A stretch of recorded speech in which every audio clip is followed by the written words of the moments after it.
Universal bank जो पूरे universe में एग्जिस्ट करता है? नो, यूनिवर्सल बैंक मतलब कि बैंकिंग का सारा फंक्शन वो कर रहा है। वो इन्वेस्टमेंट भी करता है, रिटेल बैंकिंग भी करता है और होलसेल बैंकिंग भी करता है। यानी कि वो बैंक जो है डेवलपमेंट बैंक भी है और रिटेल सेगमेंट में भी आया हुआ है।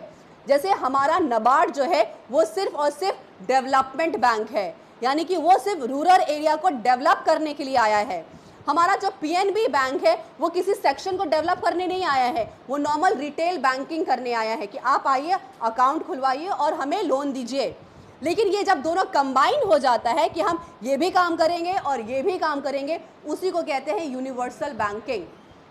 तो ICIC was the first universal bank in India, क्योंकि वो भी जब आया था 1955 में आईसीआईसी आया था, वो सिर्फ इंडस्ट्री फोर्स के लिए होती है, कुछ लैंड के लिए होती है और कुछ नेवी के लिए होती है। तो ला प्रूस जो है it's a first time multilateral, सारे के सारे बाईलैटरल होते हैं कि दो कंट्री आपस में मिलकर एक्सरसाइज करती है, लेकिन ये इस बार डिस्प्ले करती है कि देखो हमारे पास कैसे गन्स है, आपके पास कैसे गन है। और उसी में होता है ना कि किसका कम होता है, किसका ज़्यादा होता है, दोनों एक दूसरे को शो करते हैं, एक दूसरे से सीखते हैं। तो हमेशा बाईलैटरल होता रहता है, लेकिन ये मल्टीलैटरल है। मल्टीलैटरल मतलब एक बार 5 कंट्री मिलके कर रही है। इस बार कौन सी कंट्री ने ऑर्गेनाइज किया है?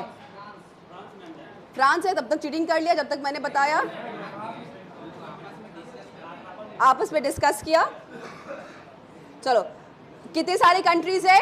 India, US, Japan, France, UK, Australia. और इस बार एक्चुअली में फ्रांस है, यानी कि 3rd एडिशन। ये ला प्रूस जो है अभी तक में ये सिर्फ 3री बार हो रहा है। और ये कौन सा एक्सरसाइज है? नेवी। ठीक है, तो कंफ्यूजन नहीं होना चाहिए कि इंडियन आर्मी कर रही है कि एयरफोर्स कर रही है, ये इंडियन नेवी। तो कौन से 2 नेवी शिप गए हैं? है हर चीज में आईएनएस विक्रांत। कौन से 2 शिप जो है पार्टिसिपेट करने गए हैं ला प्रूस में? जोर से। यस, आईएनएस सह्याद्री और एक और है।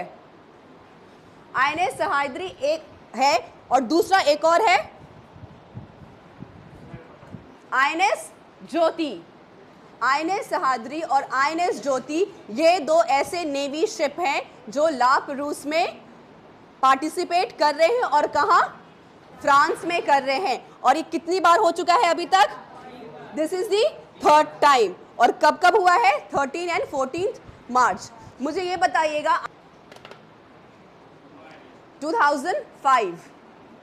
2005 में आईएनएस सह्याद्री आया था और आईएनएस ज्योति था वो 1995 में आया था। ठीक है, ऑलमोस्ट 10 साल का डिफरेंस है। आईएनएस ज्योति 95 में आया था और आईएनएस सह्याद्री कब आया था?